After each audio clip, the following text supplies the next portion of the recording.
نحمده ونصلي ونسلم على رسوله الكريم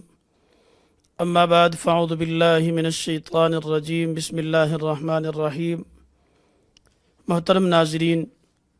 درس قرآن کے اس خوبصورت پلیٹ فارم پر آج قصص القرآن کی 24ویں نشست ہے۔ درس قرآن کی ویڈیوز پر کمنٹس کریں، لائک کریں، شیئر کریں اور چینل سبسکرائب کریں۔ ناظرین، ہم بات کر رہے تھے اللہ کے جلیل القدر پیغمبر سیدنا موسیٰ علیہ السلام کی کہ آپ بنی اسرائیل کی ہدایت، رہبری اور رہنمائی کے لیے کوہ طور پہنچے اور اللہ رب العالمین سے بنی اسرائیل کے لیے ایک مکمل ضابطۂ حیات لینے کے لیے، تاکہ بنی اسرائیل جو کہ ایک غلامی کی زندگی بسر کر کے آ رہی ہے، وہ آگے کی زندگی مستقل ایک اللہ تعالیٰ کے حکم اور اس کی مرضی کے مطابق گزار سکے۔ اسی دوران ایک افسوسناک واقعہ پیش آتا ہے۔ واقعہ یہ ہے کہ حضرت موسیٰ علیہ السلام کی تاخیر اور بنی اسرائیل کی بے چینی اور اضطراب دیکھ کر سامری، جو کہ ایک مشرک تھا، بظاہر مسلمان ہو چکا تھا، بظاہر اپنے آپ کو جو ہے بنی اسرائیلیوں میں شمار کرتا تھا، لیکن در پردہ وہ مشرک تھا۔ اس نے بنی اسرائیل سے مطالبہ کیا کہ تم موسیٰ کے منتظر ہو اور بے چین ہو اس کے لیے۔ موسیٰ سے تو ایک بڑی بھول ہو چکی ہے کہ وہ خدا کو ڈھونڈنے اور خدا سے ہم کلام ہونے کوہ طور پہ چلا گیا، جبکہ اس کا ایک آسان ذریعہ اور آسان طریقہ میرے پاس موجود ہے کہ یہیں ہم اپنے خدا سے ملاقات کر سکیں اور اس کی عبادت روبرو اس کے سامنے کر سکیں۔ بنی اسرائیل نے پوچھا کہ اس کے لیے ہمیں کیا کرنا ہوگا؟ تو سامری نے کہا جو کچھ تمہارے پاس زیورات ہیں، جو بنی اسرائیل مصر سے لوگوں کے جو زیورات لے کر آئی ہے، وہ سارے کے سارے زیورات میرے پاس جمع کرا دو۔ لوگوں نے اپنے سونے کے زیورات سامری کے پاس جمع کروائے۔ سامری نے ان تمام زیورات کو پگھلا کر ایک بچھڑا بنایا اور اس بچھڑے میں ایک مشت خاکی بھی ڈال دی، جس کے ذریعے سے وہ بچھڑے کی آواز نکالنے لگا۔ لوگوں سے کہا کہ یہ ہے وہ معبود، اس کی عبادت کرو، جسے تلاش کرنا اصل مقصود تھا، لیکن موسیٰ اسے چھوڑ کر کوہ طور پہ جا پہنچے ہیں۔ قوم بچھڑے کی عبادت میں لگ گئی۔ اللہ تعالیٰ نے اس واقعے کو حضرت موسیٰ پر مطلع فرمایا اور حضرت موسیٰ سے کہا کہ موسیٰ، تم نے یہ جو 40 دن کا چلہ کاٹا ہے، جو روزے رکھے ہیں، کیوں آئے ہو؟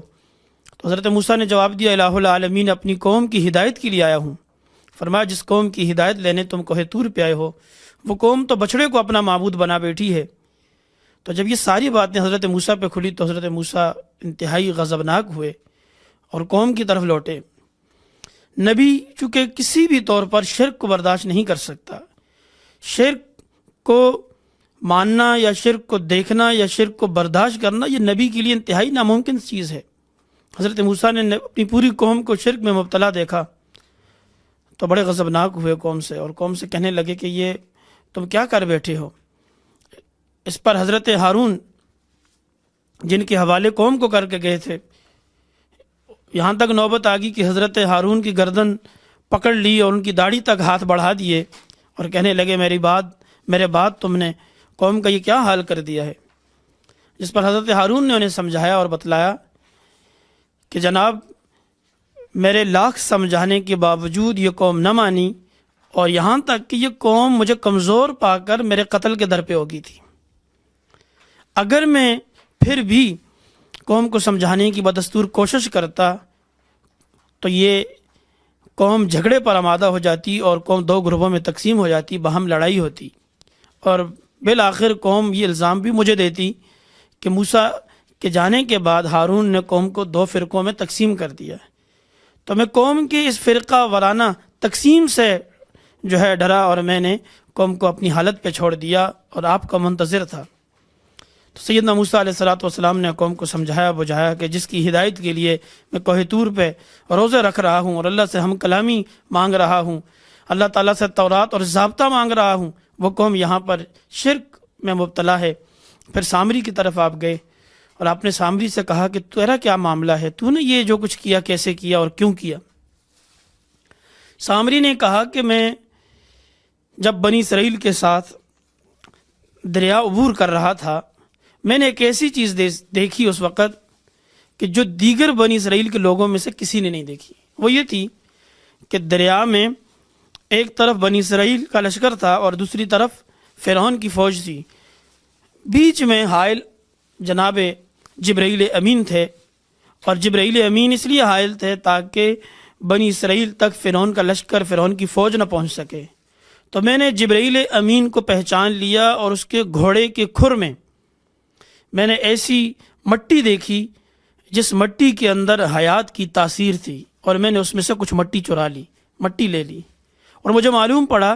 کہ اس مٹی میں حیات کی تاثیر ہے۔ اگر اسے خشک زمین پہ ڈالو گے تو وہ سبزہ اگائے گی، اور اگر کسی بے جان میں ڈالو گے تو وہ جاندار ہو جائے گا۔ تو میں نے اس مٹی کو بنی اسرائیل کے زیورات پگھلا کر ایک بچڑا بنایا، ایک مشت خاکی اس میں ڈال دی، جس سے وہ بچڑا بولنے لگا، اور یہ کرشمہ دیکھ کر لوگ اس بچڑے کی عبادت کرنے لگے۔ اس پر کچھ علماء مفسرین نے لکھا ہے کہ چونکہ جو زیورات تھے یہ مستعار لیے ہوئے تھے بنی اسرائیل نے مصر کے لوگوں سے، جو ان کو واپس نہ کر سکے جلدی میں جب یہ ارض مقدس کی طرف آ رہے تھے۔ تو وہ زیورات چونکہ کافروں کے تھے، باطل کا مال تھا، اور دوسری طرف جو مشت خاکی جو مٹی تھی یہ جبرائیل امین کے گھوڑے کے قدموں کی خاک تھی، اور یہ انتہائی پاک تھی۔ ان دو چیزوں کا جب ملاپ ہوا تو ان دونوں حق اور باطل کی اس کشمکش میں ایک تیسری چیز وجود میں آئی، اور وہ یہ تھی کہ بچڑے کا بولنا، اور جس سے سامری نے لوگوں کو اس سحر میں مبتلا کر دیا کہ وہ اس عبادت کرنا شروع کر دیں، اور لوگ اس کی عبادت میں لگ گئے۔ سیدنا موسیٰ علیہ السلام اس سے سخت پریشان ہوئے، اور پھر دربار الہی میں گئے، اور وہاں جا کر التجا کی کہ الہ العالمین ان کی کیا سزا ہے کہ انہوں نے میرے بعد خدائے برحق کو چھوڑ کر بچڑی کی جو عبادت شروع کی۔ تو حکم انہیں یہ ملا کہ ان میں سے جو جن کا رشتہ دار ہے اسے قتل کیا جائے۔ جب حضرت موسیٰ علیہ السلام نے جو اہل ایمان تھے ان سے کہا کہ جو تمہارے رشتہ دار عزیز جو ہے پھر گئے تھے اور بچڑے کو جنہوں نے اپنا معبود بنایا تھا انہیں اپنے ہاتھوں سے قتل کر دو۔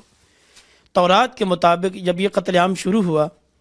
تو 3000 یا بعض روایات کے مطابق اس سے کہیں گنا زیادہ لوگ قتل ہو گئے۔ کہیں باپ نے بیٹے کو قتل کر دیا، کہیں بیٹے نے باپ کو قتل کر دیا، کہیں بھائی نے بھائی کو قتل کر دیا۔ جب یہ قتل بڑھنے لگا تو سیدنا موسیٰ علیہ السلام پھر دوڑے کوہ طور پہ پہنچ گئے اور سر بسجود ہو گئے کہ الہ العالمین یہ کیا ہو رہا ہے، اس طرح تو پوری قوم جو ہے ایک دوسرے کو مار ڈالے گی، تو انہیں معاف فرما دے، ان پر رحم فرما لے۔ اللہ رب العالمین نے سیدنا موسیٰ علیہ السلام کی دعا کو قبول فرمایا، اور جو لوگ قتل ہو چکے تھے انہیں بھی معاف کر دیا، جن لوگوں نے قتل کیا تھا انہیں بھی معاف فرما دیا، اور جو قصوروار بغیر قتل کے رہ چکے تھے انہیں بھی معاف فرما دیا۔ یوں پوری قوم کو اللہ نے بخش دیا اور ایک مہلت دے دی۔ اس کے بعد حضرت موسیٰ علیہ السلام الواح تختیاں تھیں جن پر تورات لکھی ہوئی تھی، وہ تختیاں جو انہیں کوہ طور پر اللہ رب العالمین نے بطور ایک ضابطۂ حیات یعنی ہدایت کے عطا کی تھی، وہ قوم کے سامنے لے آئے اور کہنے لگے کہ یہ تمہارے لیے ایک دستور زندگی ہے، اب اس کے مطابق اپنی زندگی بسر کرو۔ چونکہ تھی تو بنی اسرائیل، ماننے والی تو نہیں تھی، تو بنی اسرائیل نے کہا ہم کیسے مانیں موسیٰ کہ یہ اللہ کی طرف سے بھیجی ہوئی تختیاں ہیں، ہم تو نہیں مانتے، ہمارے پاس تو کوئی گواہی نہیں ہے، آپ کہہ رہے ہیں، اب آپ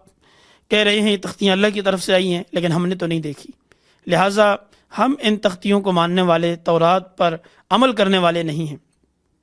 حتیٰ نر اللہ جہرتاً، یہاں تک کہ ہم اللہ کو خود نہ دیکھ لیں براہ راست۔ تو موسیٰ علیہ السلام نے کہا اس طرح تو ممکن نہیں ہے کہ کوہ طور پہ میں سب کو لے جاؤں۔ ان میں سے آپ نے کچھ لوگوں کا انتخاب کیا۔ وہ لوگ کون تھے؟ 40 لوگ تھے، 40 سردار تھے مختلف قبائل کے۔ ان قبائل کو آپ نے اپنے ساتھ لیا اور ان کو لے کر آپ کوہ طور پہ پہنچے۔ اس پہ قوم بھی راضی تھی کہ قوم کے مختلف سردار جو ہیں وہ قوم کی طرف سے بطور نمائندہ شریک ہیں۔ جب کوہ طور پہ پہنچے تو اللہ تعالیٰ سے حضرت موسیٰ ہم کلام ہوئے، ایک خاص بادل آپ پر سایہ فگن ہوا اور اس سے نور الہی نے حضرت موسیٰ کو گھیر لیا۔ حضرت موسیٰ رب سے ہم کلام ہو رہے تھے تو حضرت موسیٰ نے اس دوران التجا کی کہ الہ العالمین جو خاص نور ہے، جس نور کی تجلیات مجھ پر پڑ رہی ہیں، الہ العالمین اس میں ان 40 لوگوں کو بھی شامل کیجیے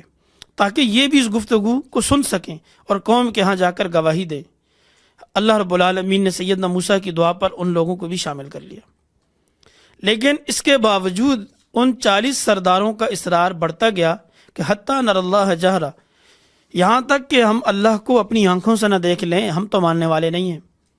اس پر غیرت الہی نے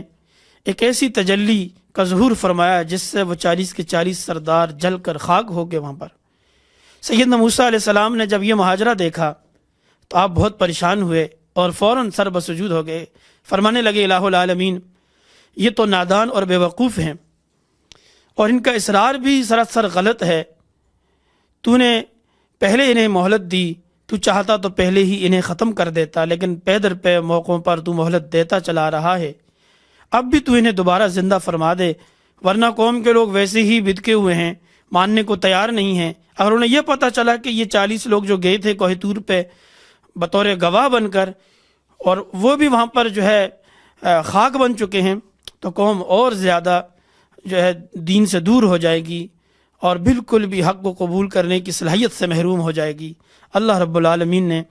اپنے جلیل القدر پیغمبر کی دعا کو قبول فرما کر ان 40 لوگوں کو دوبارہ زندگی دی۔ ثم بعثناکم من بعد موتکم لعلکم تشکرون، سورہ بقرہ میں فرمایا ہم نے موت کے بعد تمہیں زندگی دی تاکہ تم شکر ادا کرو۔ شکر یہ تھا کہ تم تورات پر عمل کرو اور جو ضابطۂ حیات تمہیں دیا جا رہا ہے اس کے مطابق اپنی زندگی بسر کرو۔ اب یہ سرداران قوم جب اپنی قوم میں آئے تو قوم سے انہوں نے آ کر بتایا اور کہا کہ ہم نے اپنی آنکھوں سے دوبارہ جو ہے اپنی زندگی کو دیکھا ہے، ہم موت کے منہ میں چلے گئے تھے، اور پورا واقعہ قوم کو سنایا۔ قوم کے لوگ میں سے ایک بڑی حد تک لوگ اس کو قبول کرنے پر آمادہ ہو گئے اور قوم نے ان الواح کو، ان تختیوں کو قبول کر لیا۔ لیکن یہ تختیاں تورات کی زیادہ دیر تک قوم ان پر عمل پیرا نہ ہو سکی جس طرح قوم کو ہونا چاہیے تھا، کہ قوم نے اس میں بھی رد و بدل اور تحریف شروع کر دی۔ ناظرین، بنی اسرائیل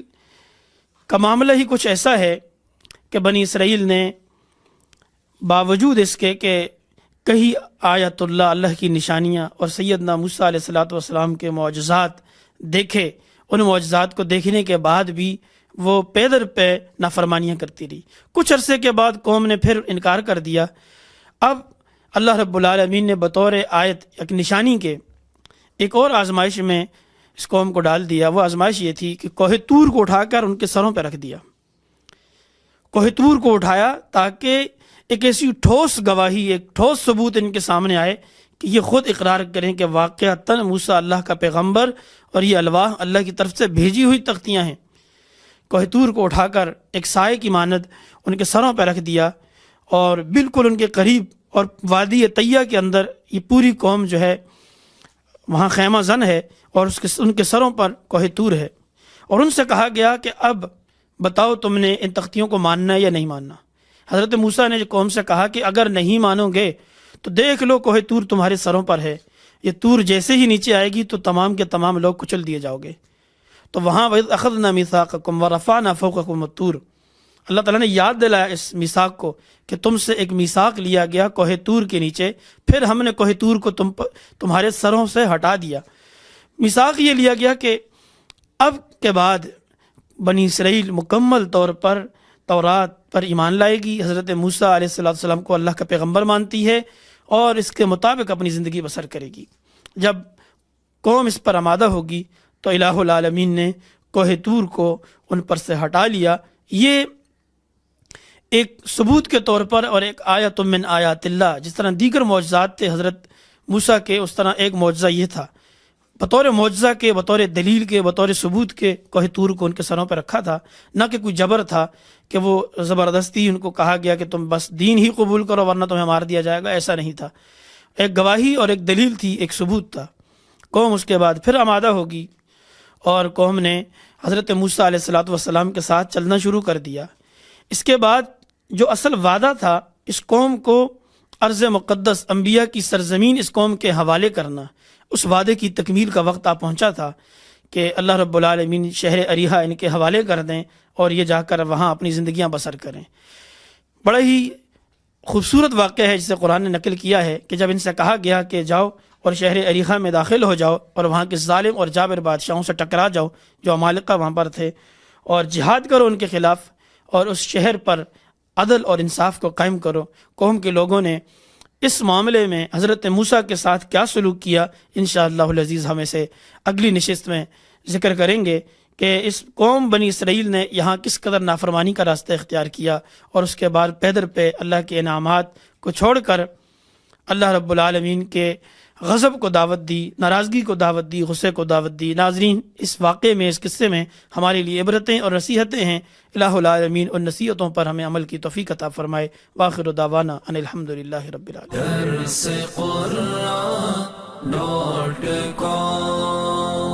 www.darsequran.com